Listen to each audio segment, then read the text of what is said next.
Hi there, I'm Christine Dunbar from speechmodification.com, and this is my Smart American Accent training.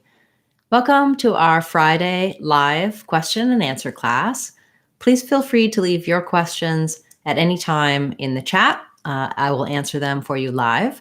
You can ask about words or sounds, American accent, anything to help you improve your overall fluency in American English.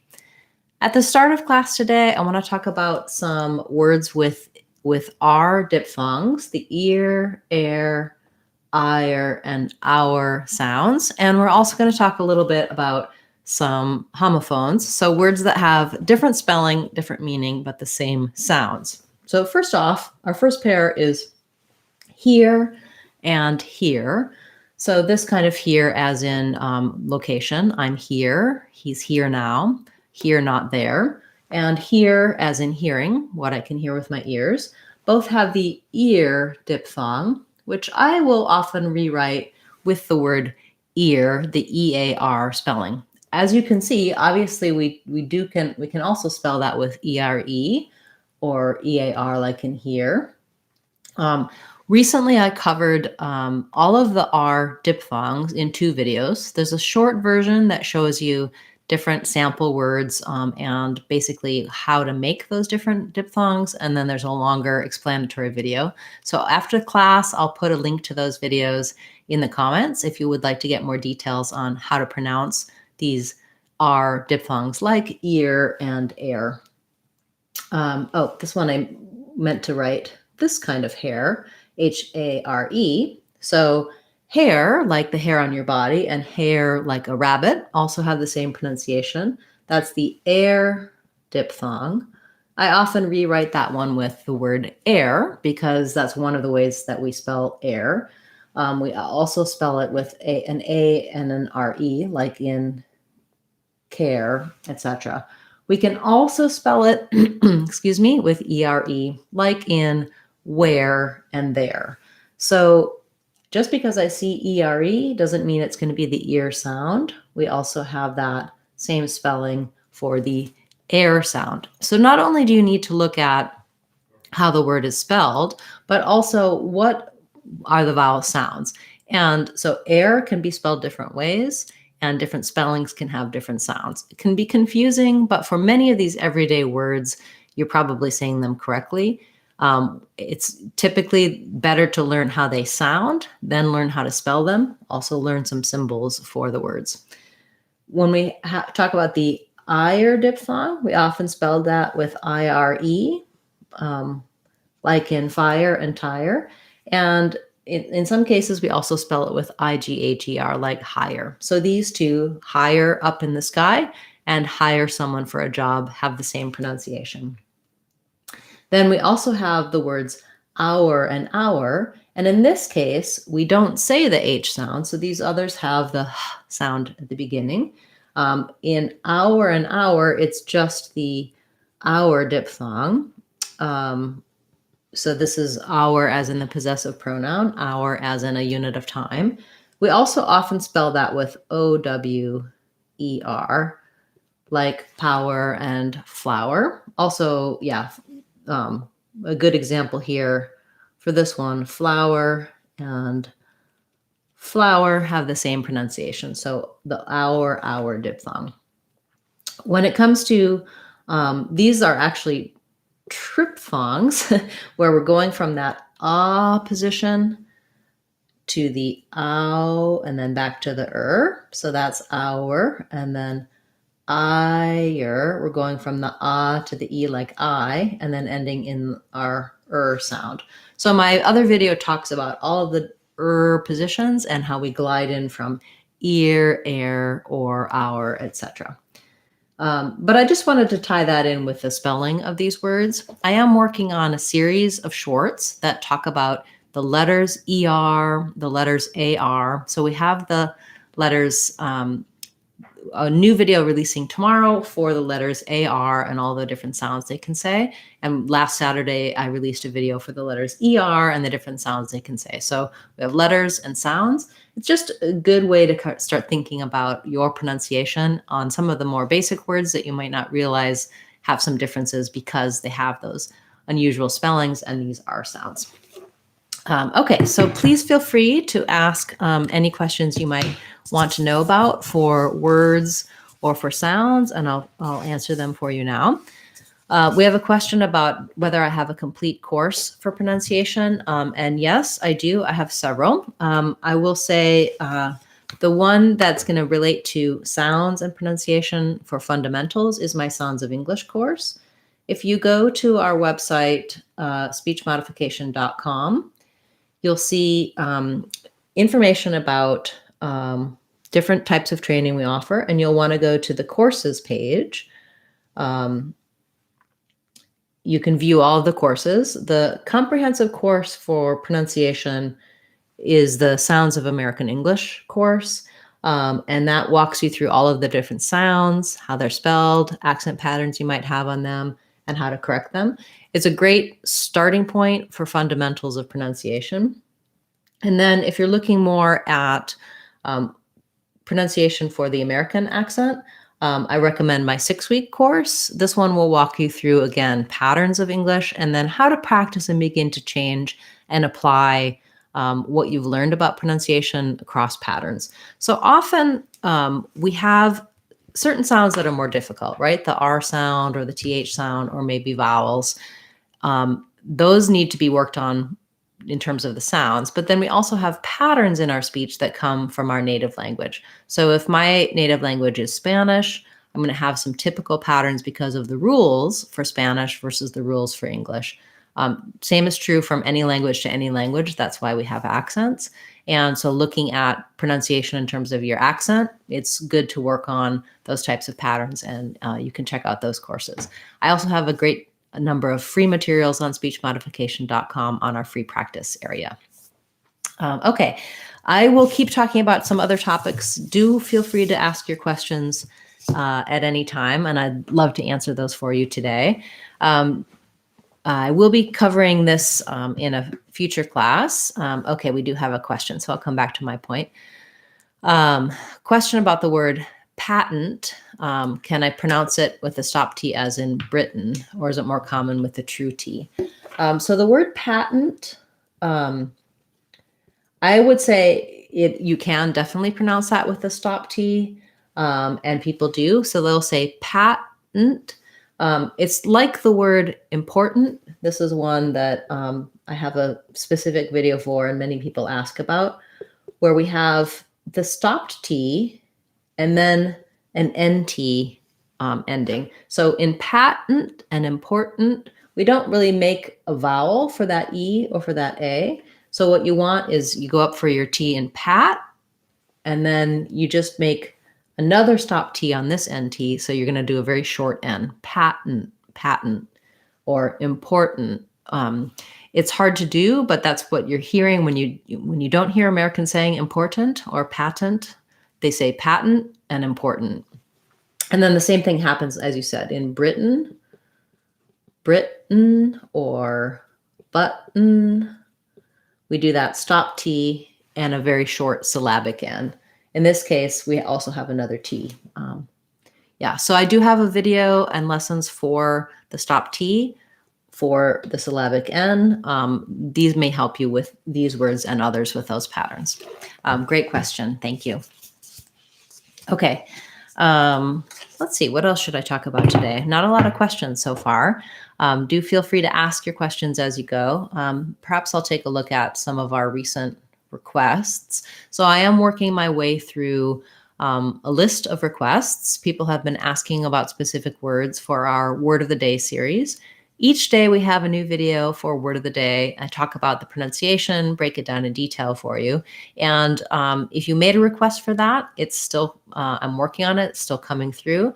There have been so many wonderful requests, and I only have one word for each day, although I do sometimes cover multiple words in a day. So let's take a look at some of the ones that I will be covering soon, and I'll cover them today instead. So I did have a request for the words holes versus hulls. So the main difference we have here is in the vowel sounds. In holes, we have vowel O, which is a diphthong. And in hulls, we have the stressed vowel schwa, which is a single sound. So usually when we have contrasts like this, o versus it can be very hard if you have a tendency to not be able to hear the difference between these two or make it very clearly because of the vowels, that you want to have another word you can compare to. So for example, in this case, I might try saying no holes, have my vowel O be the same in both, versus the hulls or some hulls. I have my vowel stress vowel schwa the same in both. The L makes it a little more complicated. O, when I'm going from that O to the L, I get a little bit of a gliding w sound. So it might sound like whole. I don't need to put that W in there, whole. But as I move from that rounded O shape into a little bit of a schwa sound before my dark L, I'm going to end up with that w sound. In hulls, because I'm not rounded there, there's no W sound. So it's just going to be more straightforward. Hulls. Okay, so that was a request from one of our viewers previously for holes versus hulls. We have a request for the word terrorist. This is a tough one. So let's first do terror. And even before that, let's do error. So I do have a video for the word error that you can use that will help you with this. Thinking about this, ER is the air diphthong. So just like we were talking about in the word hair, start with that. Start with your air. You're gliding from a tense A to the and then add another sound. Error. So this R part is going to be what's probably most challenging about error, terror, and terrorist. Might be a little easier in terrorist, but not necessarily. So we have to kind of let go of that tight R from the air, drop it, and then go back to another error. Then add your T. Terror. And finally, terrorist. So in terrorist, the OR in all of these is the ER sound and not an OR sound. So that is one thing that will help you. We have first syllable stress, the air diphthong, terrorist. You'll see it probably in the dictionary with this for the a schwa and an R, and then the ist syllables. This can be misleading though. I don't really want to do terrorist. It sounds strange, right? We're kind of going in and out of the sound. So it's almost like there's additional R's, kind of like terrorist.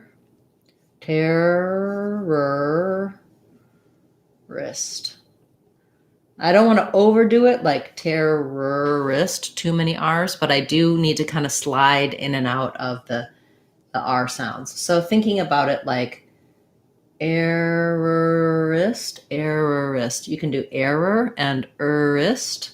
That would be a good place to start. So it might be easiest to break this one from the back. Try ist, erist, rurist, errorist, terrorist. Different ways of coming at it. It is challenging even for a native speaker to do words that have these multiple R's like that because we're moving in and out of the R's. So just approach it in a new way, build it from the back or isolate it, build it from the air or from the so that you can eventually smoothly put it all together. That's a tough word. Thank you for that suggestion. Okay. We have a request or a question about daily drills for someone who wants to get good at using the American accent. I would say it depends on what your native language is, focusing in on the sound patterns that you have from your native language to be able to say those smoothly and easily. So if R gives you trouble, like terrorist, don't start by working on the word terrorist. Start working on more basic words. Usually about 80% of what we say is about 1,500 words or less. So it's words like the and are and some. These common everyday words are what I base my online courses on and my one-on-one teaching. It's the combinations, it's these words and the combinations of these words that are the most important to drill on, because yes, you want to be able to say terrorist correctly, and you can work on that word and focus on it, but you're not going to say that very often. Much more often, you're going to be saying, we're going to get some, where are the, etc. And doing those combinations, building in, like the common combinations for the are in the, on the, of the, are, you could do they are they, are we. Build short little phrases and build up practice, specifically focusing on if it's TH and R that are difficult for you, or vowel sounds. Using my materials can help you. Looking at any of my Sounds of English lessons or my 6-week course, it's going to teach you to build up these sort of daily drills so that you very fluently and smoothly can put together those common everyday words that make up a great deal of your speech. If you change your accent patterns on 80% of your speech, just by working on these little words and the combinations of these little words, it's going to have a huge impact overall on your speech. And it's very practical. It's what you actually say. Yes, we struggle with some of the words that are in the Word of the Day series, and it's great to work on those, but it's those foundations of functional language that are going to be the most useful for you when it comes to changing your accent overall. Okay. Another question about tourist versus terrorist. So in tourist, we have a couple of options for how we do the tour part. You can either kind of do a tourist or just tourist with more of an sound. He's a tourist. So whereas terrorist is going to be 3 syllables, tourist is always going to be 2 syllables. I think I wrote it here as tourist, but it's really going to be kind of tour. Tour is 1 syllable. Tourist. I do have a video for tour after class. I'll put a link in the description and the comments for you, so you can go check out a little bit more about specifics on how to do tour and tourist. Not easy either. Thank you. That's a good request and a good suggestion. Okay, other words and other questions, feel free to leave those at any point. We'll take a couple more old requests. And let's see, what else do I want to cover today? Let's take a look at, similarly to tour and tourist, we had a request about ruined and ruins. So in the word ruin, we do have two syllables, and the question was about ruins versus ruined. Let's rewrite that. Ruined. So for the IPA, we're looking at first syllable stress on both of these.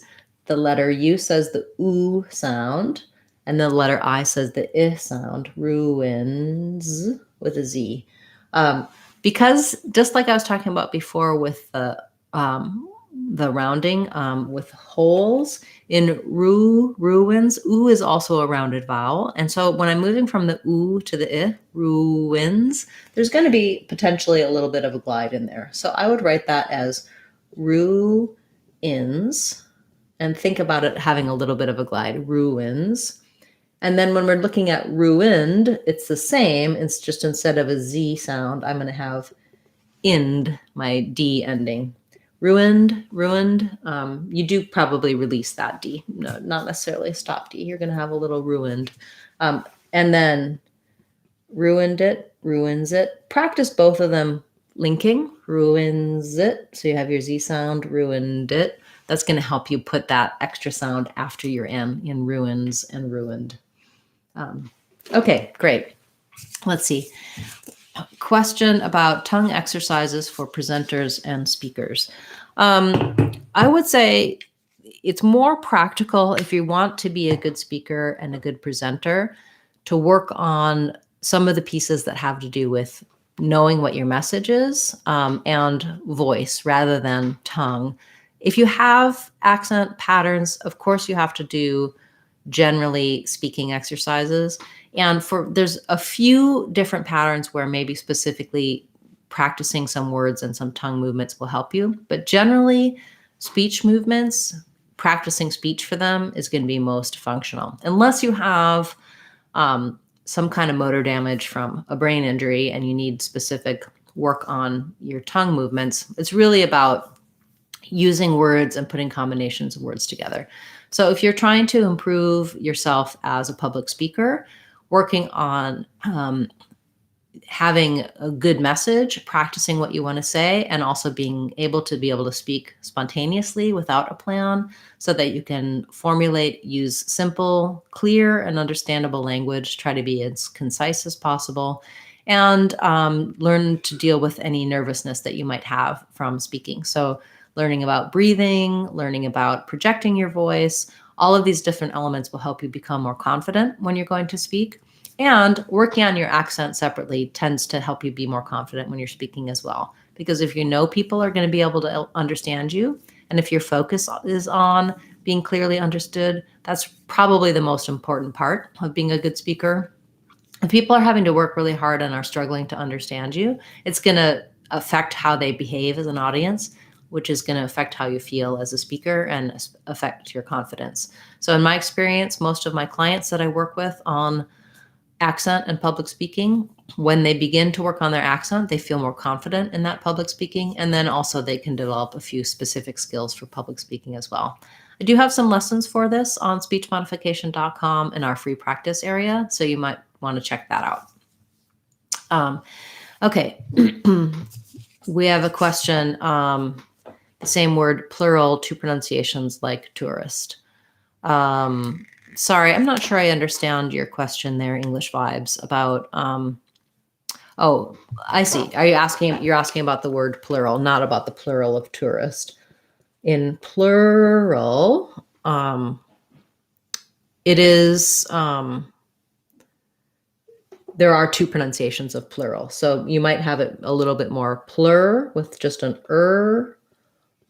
plural, or plural. Yeah, some people will do more of an or plural. I tend to do the plural, but I have heard plural as well, and it's also correct. So that's usually a regional dialect thing. I think the of tourist and plural might be a little bit more East Coast. I'm a little bit more West Coast on those. Okay. Voice modulation. A lot of questions about public speaking today. That's great. So voice modulation, if you're thinking about how to optimize your voice, most of us have a natural pitch range where our voice is the most resonant. Has to do with how you're using your voice as well. So if you have good breath support and you're speaking in your natural voice range, you're likely to have a more pleasant sounding voice, better public speaking voice, can carry better. Whereas if you're trying to intentionally speak lower or higher, it may not be very natural. And you might not even realize that you've been speaking not in the best place for your voice. So that's definitely something to consider with public speaking as well. Okay. A question about worm versus warm. I do have a specific video for this, so I'll refer you to that after class, but we'll talk about it briefly here. Worm and warm are tricky because of how they're spelled. The pronunciation is a little less tricky, so if we rewrite it and think about it, in the word worm, the letters OR say the ER sound. So it's just like the word were plus an M. So try saying were and then worm, and that might help you. Or rewriting it like worm or even worm, because the word firm with IR spelling also has this sound. Versus warm, the letters AR say the or sound. It won't help you to rewrite it with OR because then you're going to see the word worm and it'll confuse you. So I would instead write it more like the word war plus M. So what we wore was warm and we were looking at worms. So this one has the OR sound, even though it's spelled with the letters AR. So back to our theme from the beginning. When you know what the sound is and you can visualize that, it can really help you. These words they can be tricky because the R and the M sounds together with the W can be hard, but I would say it's mostly about having a way of knowing that worm has the and warm has the or. Great question. Thank you. Okay. We have a question about sing-song intonation. So what I'll say is, if someone tells you that your intonation is sing-song, what sing-song really is kind of if it's a very unnatural sounding back and forth, up and down kind of intonation. If I go like this and I go up and down, then it's sing-song. If you've heard that or if you've gotten that feedback, you may not actually have exactly sing-song intonation. It's just that people don't know how to describe intonation patterns. So in one case, there are some languages that are a little bit more up and down based on syllables. So if I were to speak English with a more back and forth intonation, I'd kind of be going up and down like that. Whereas in American English, we tend to have a general kind of medium pitch with a little bit of a rise for emphasis, a little bit of a rise, and then a fall at the end. So we kind of stay within a medium pitch range with a little bit of excursion here and there for following rules of intonation, for emphasis, for interest, and especially for highlighting something extra important.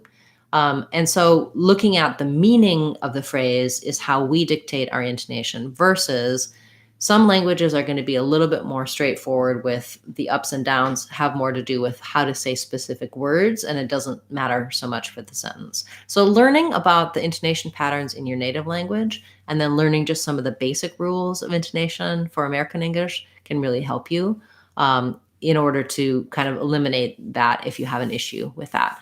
Check out our intonation playlist, and also our American Accent 6-week course goes into a lot of detail about some of the fundamentals of intonation that you might find useful. Okay.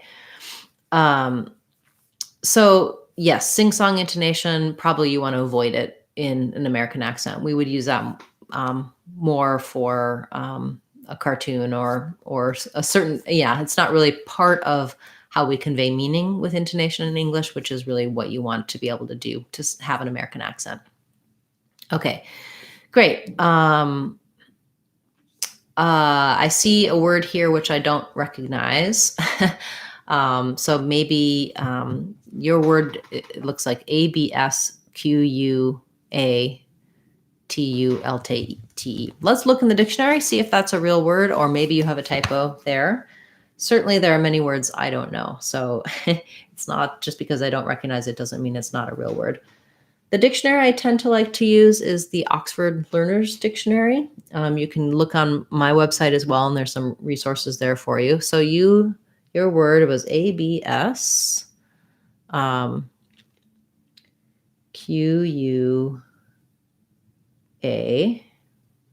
Yeah, that's not going to be in here. Maybe you can give me a little bit more information about what word you're looking for, but unfortunately, I don't see it in the dictionary. So I can do a little more research if that's a real word, or maybe you have a typo. Just let me know. Okay. Question about the N and M sound with having issues with making nasal sounds. Basically, if you're stuffed up, it's going to be very hard to make M and N and NG sounds because it requires nasal resonance, and they're going to end up sounding a little more stopped. Like if I had a cold and I was trying to say mom, might sound a little more like Bob. It's going to sound like oral resonance, which is going to make it sound like a B sound. So I would say just trying to have the back of the throat as open as possible, get as much resonance towards the back so that instead of Bob, mom, trying to just allow practicing and by themselves, trying to open up the back of the throat. The closer you can get to the nasal resonance, the better. The more it's forward in your mouth, like Bob. It's not gonna have that sound of an M or an N. Yeah, sorry, that sounds like a challenging issue that you have. Okay. Great. So I'm going to wrap it up for now, for today. I will be back again next Friday. We may or may not have class. It is Thanksgiving week here next week in the US. So I will keep you updated about whether or not we'll have a live class. We will definitely do one at some point next week, but it might not be on our usual Friday time. And if I don't have a live class, I will have a video for you this time on Friday with some non-live content that you can take a look at. I'll be back again tomorrow with our word of the day class, as well as we have a special short tomorrow talking about the letters ER and the different sounds that they can say. So check those out. If you haven't yet checked out our community page on the channel, you might find that to be useful. I give you a little heads up about new videos that are coming out, offer quizzes and polls, and sneak previews. So check that out on the community page on Speech Modification Seattle. Thanks so much, those of you, for being a part of class today and for the great questions. Also, thank you for all of the requests you've made for our word of the day requests. I'm working my way through that list. A special shout out and thank you to channel members who have joined. I'll be here on Sunday with our members only class. Feel free to leave your comments and questions at any time throughout the week, and I'll cover them for you on Sunday. Thanks, everyone. Have a wonderful Friday. It was a great class today, and I really appreciate you being here. I'm Christine Dunbar from speechmodification.com. Remember, if you want to sound like a native speaker, you can do it. speechmodification.com. Bye, everyone. See you again next time.